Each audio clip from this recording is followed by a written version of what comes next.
Despite being a football game, Inazuma 11 is no stranger to having some of the most incredible final bosses. From Ogre to the Dark Emperors, and from Little Gigantes to Children of the Night and even Victory Road Rhymer. Level 5 have never failed to deliver a 10 out of 10 experience for their endgame or postgame finales. Well, in the games at least, we don't talk about the Orion anime here. Or Chronicle Mode. Chronicle Mode's ending was kinda... yeah, nah. So when Level 5 dropped a trailer teasing a special post-game final boss for the Victory Road story mode, there was no doubt in my mind that they would deliver that classic Level 5 je ne sais quoi that their final bosses are known for. So about that, they kinda just shoved it into a boring side menu that's very easy to overlook, and to this day there's literally nothing else in it, and it's been 5 months. Maybe even more, because you know how long it takes me to get out videos. There's no foreshadowing or build up to the fight, you kinda just get given it, and you can't actually get their player drops from the match itself, and as far as I'm aware, you still can't face them in competition mode free matches either. But on the bright side, they all have incredible designs, absolutely terrifying base movesets, and a lot of them have very decent stats, and the fight itself isn't too bad. But why does any of this matter? Meet Tanji Teita, captain of the aforementioned team, Solaria Zeus, and in my opinion, he's currently one of the strongest final bosses of all time. But it wasn't always like this. Believe it or not, he was straight buns until the Orion Part 1 update. So, what changed in order to take one of the weakest characters of the entire story cast and turn them into one of the scariest things to encounter in the series? Let me break it down for you.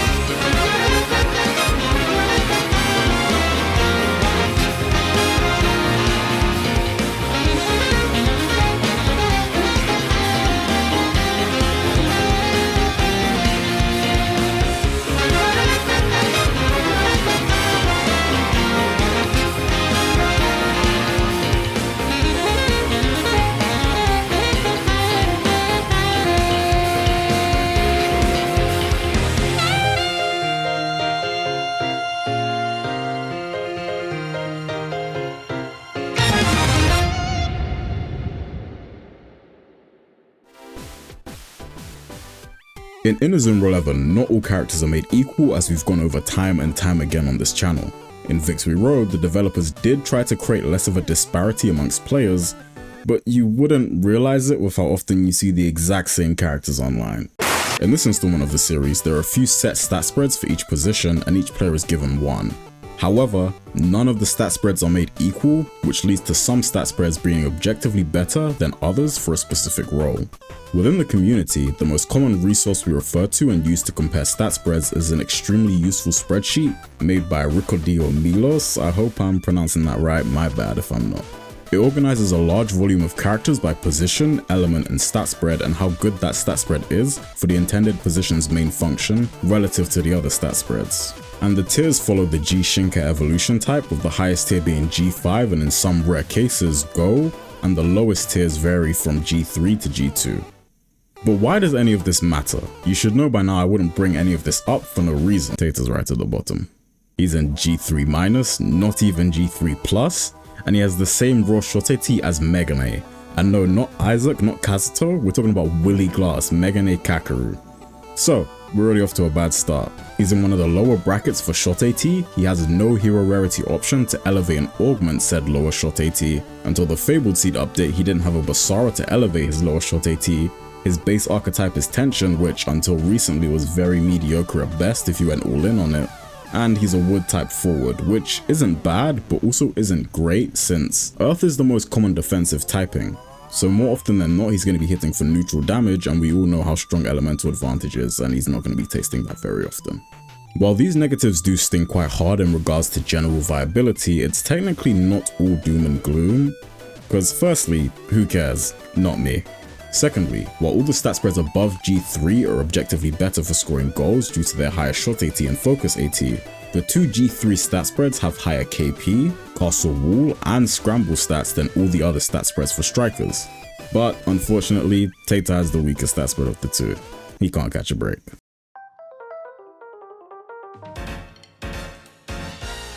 Most final bosses within the series have some type of special aspect to them, whether that's a unique Hisatsu, special gimmick, or even an aura mechanic.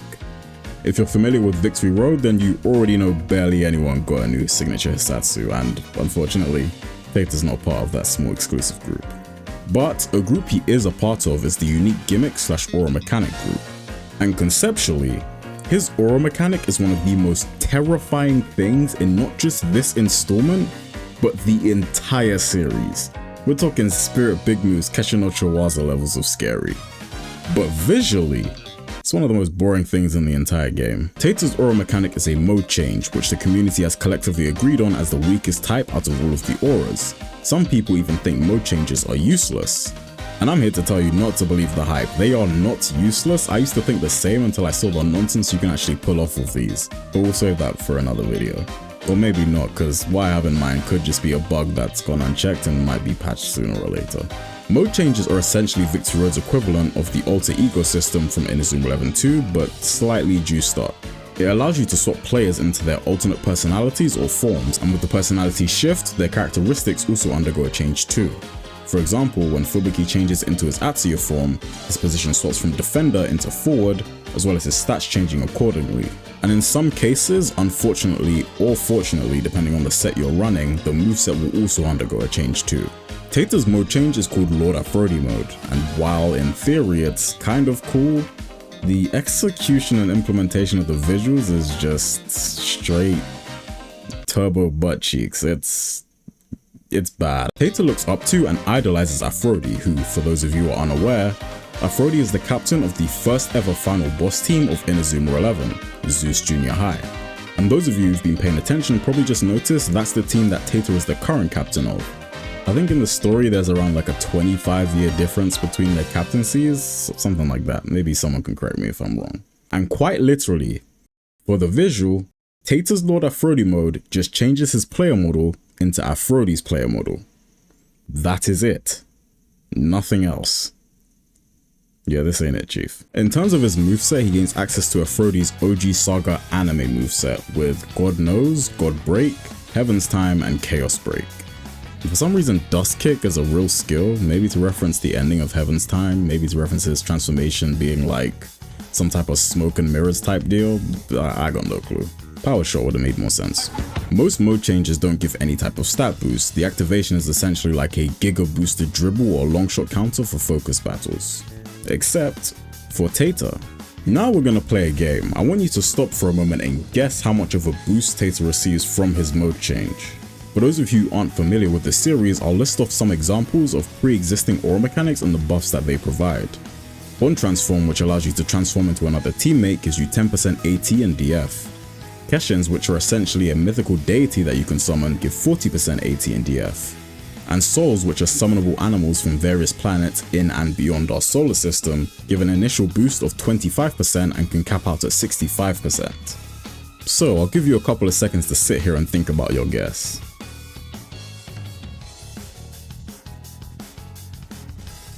You can pause the video if you need a bit of extra time too. If you guessed 50% AT and DF, you're wrong. If you guessed 10% AT and DF, you're wrong. If you guessed 70% AT and DF, you're also wrong. Teita's Lord Aphrody mode gives him 80%. And notice how I just said 80% and not 80% AT and DF. That's because he also gets 80% of something else. Cooldown reduction, which is genuinely insane given that a large amount of interactions in this game are balanced around cooldowns being a factor or a possibility. And keep in mind, when you face him in the extended story battle, he has all of this and is completely invincible too.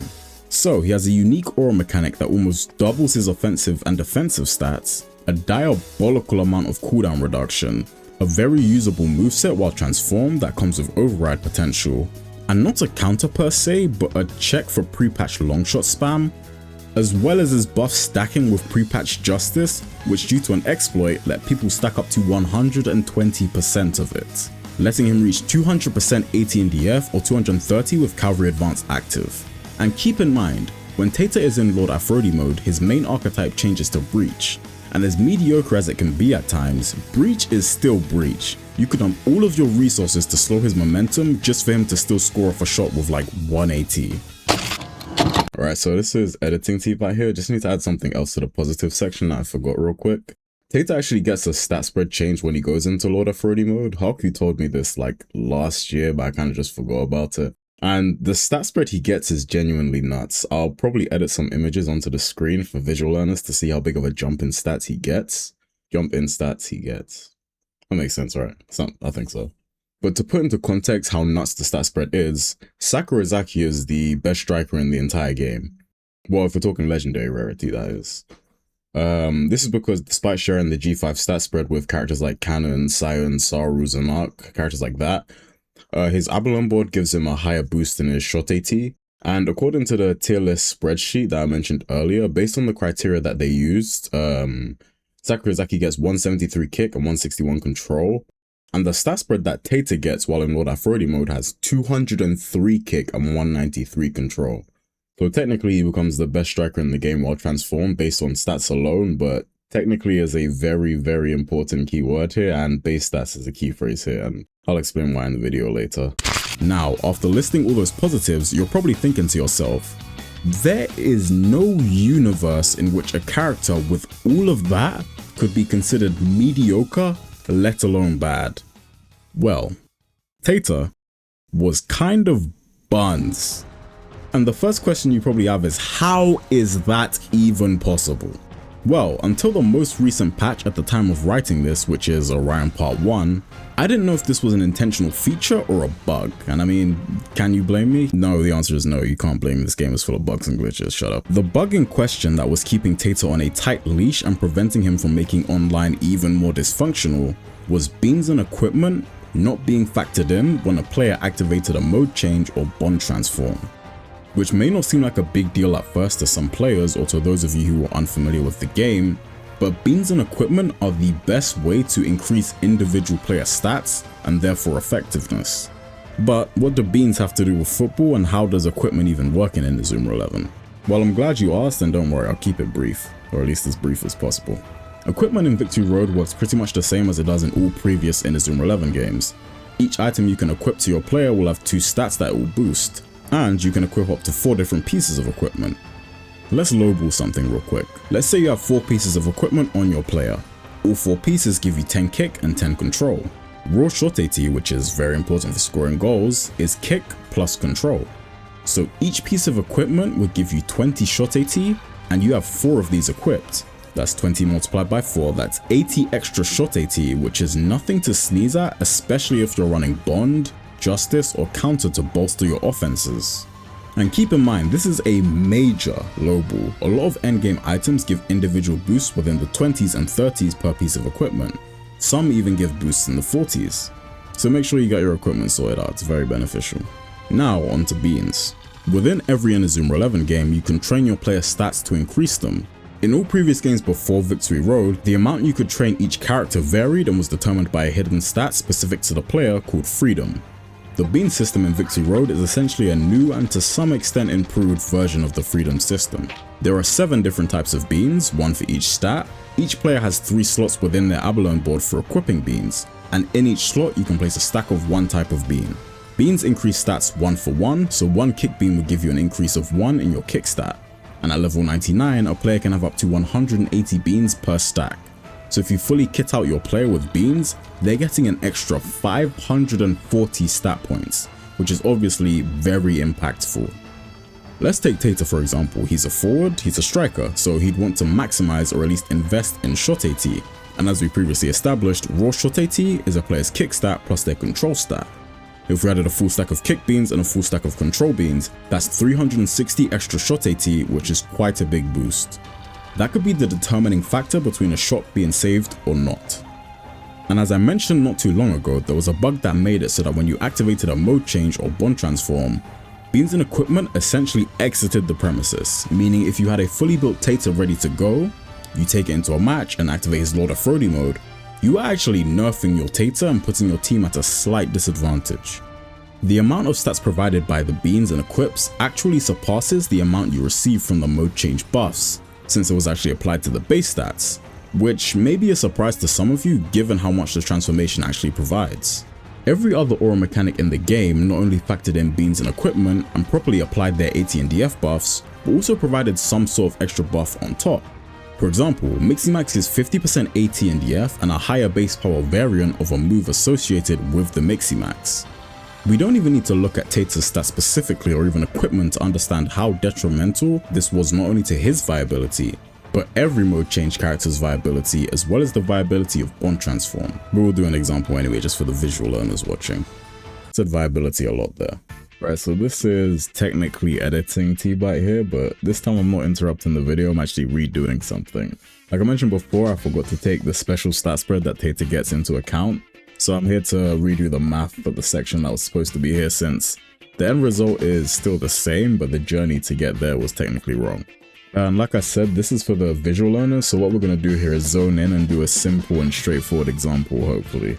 Like I mentioned before, there was a bug that prevented beans and equipment from being taken into account, so to start off, we're going to use... just bring it up. Alright, so, to start off, we're going to be using these stats here. Is that big enough? So to start off, we're going to be using these stats, which are his Lord Aphrody mode stats with no beans and no equips. And Teita is well, he's not basically forward, he is a forward. So most people are going to want to run him as one, and as I've been yapping about constantly in this video, raw shot AT is kick plus control. See if I can write that down. Nope, give me a second. As you can tell, I don't use this much. Let's see. It's kick plus, that's not good, plus control.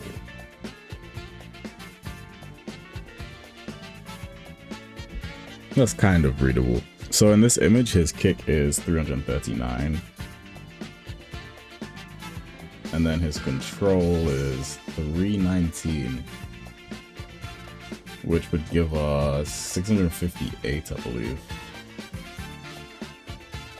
So that's his raw shot AT while he's in Lord Aphrody mode at level 99. So like with these parameters, this isn't like level 50 or anything like ranked.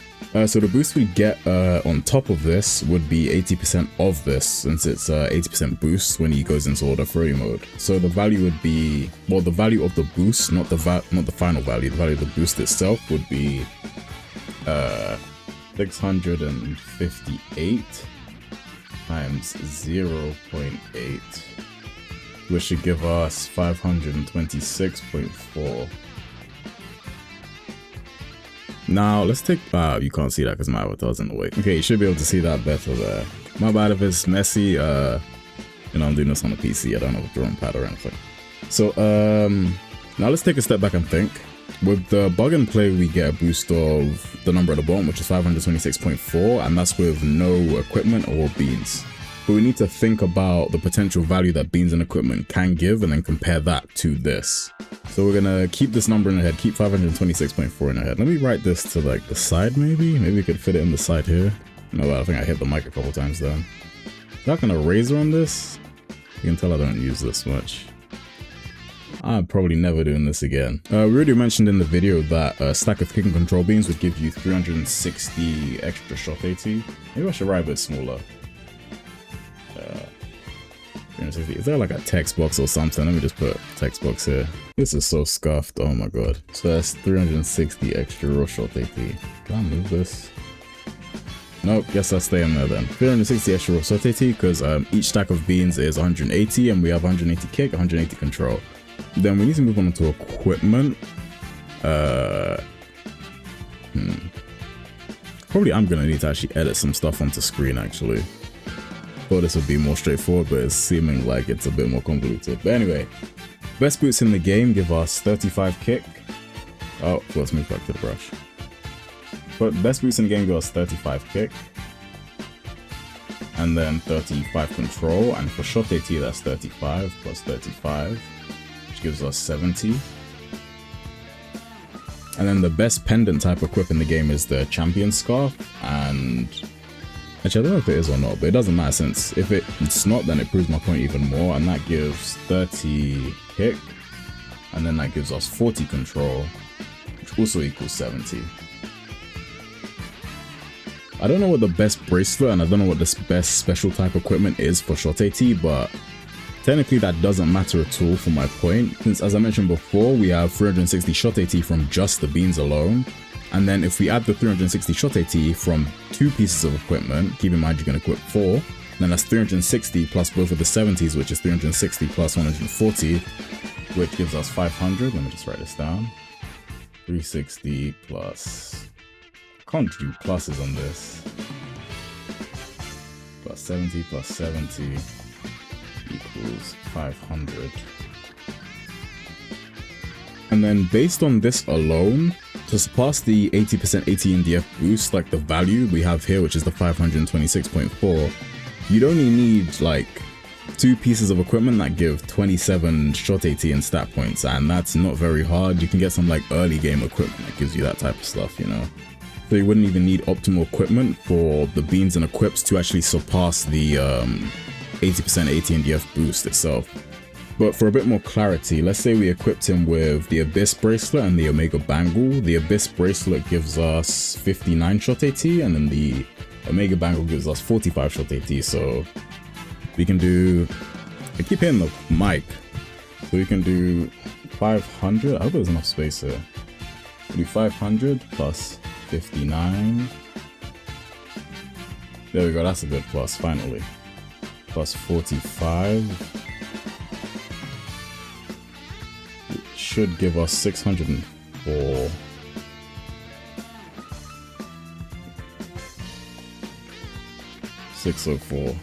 So we get 604 for the boost for beans and equipment, which is obviously greater than 526.4.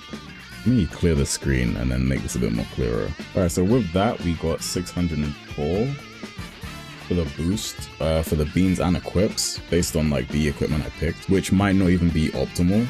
And then 604 is greater than 526.4. But some of you may be wondering about how this pans out if we actually include the jump in stats from Teita's base stats to his Lord Aphrody mode stats as well. So let me bring up that image. Let's see. Running a bit low on space. We got 604 for the boost for the beans and equips, and then we got 526 for the 80% boost alone. So we already know that when we had his Lord Aphrody mode kicking control, that gave us 658, as we mentioned earlier. And then if we add his base, like unboosted kicking control, that should give us 525. So the difference between those, I believe, is 133. So the jumping stats gives us 133 extra raw shot AT. So if we add the, let me erase this first real quick. Oh, wrong one. So if we add the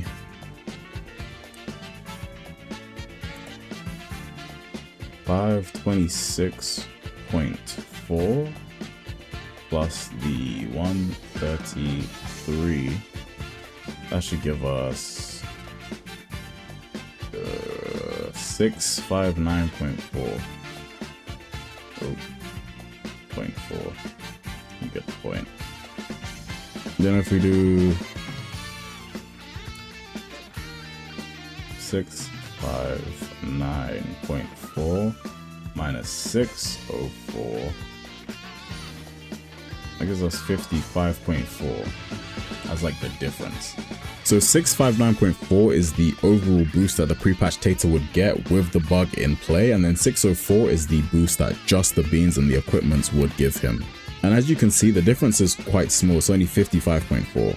In some situations, this may be the difference between a goal scoring or not, but you need to keep in mind that you don't need to run Lord Aphrody mode.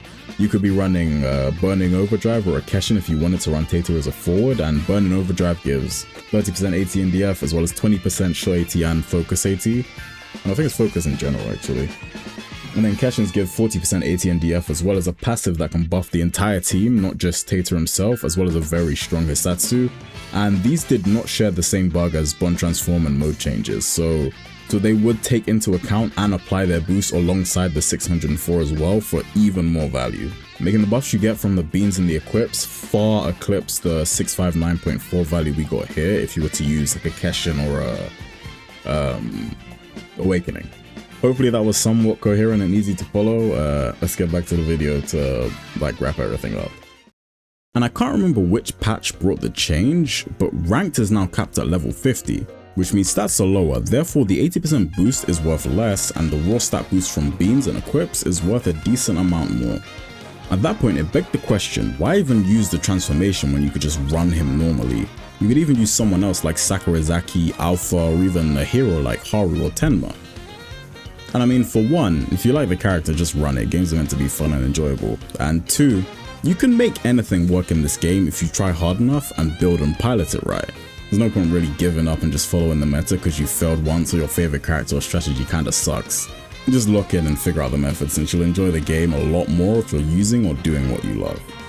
Now that the bug is fixed, I think it's only a matter of time before people start realizing how insane this character's potential is, especially with how absolutely broken Tension is, and Teita's base archetype is Tension. Me personally, I'm going to be running Teita as a defender on an upcoming team that I'm putting together for a special video, so yeah, stay tuned for that. I actually started this video during Orion Part 1, and I was low-key terrified about what buffs Kozomaru's Switch Om was going to provide. I thought they'd do like a Lord Aphrody mode, like adjacent thing with it. But now that we're in Orion Part 2, it's kinda clear that the developers must have just run out of time or not cared enough about that specific moment in the series, since that whole Switch On thing is just a pretty bad cutscene in Chronicle mode and not an actual usable mechanic. So yeah, everyone pray for Shark Tank, he's gonna need it.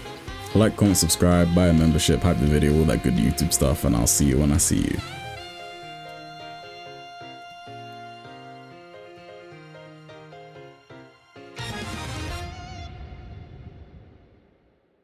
For those of you wondering, I did not forget about the controller giveaway. I just haven't uploaded in basically 2 months. Well, I haven't uploaded like a proper scripted video in like 2 months. So yeah, the winner should be on screen. I don't want to butcher your name, so I'm not even going to try and pronounce it.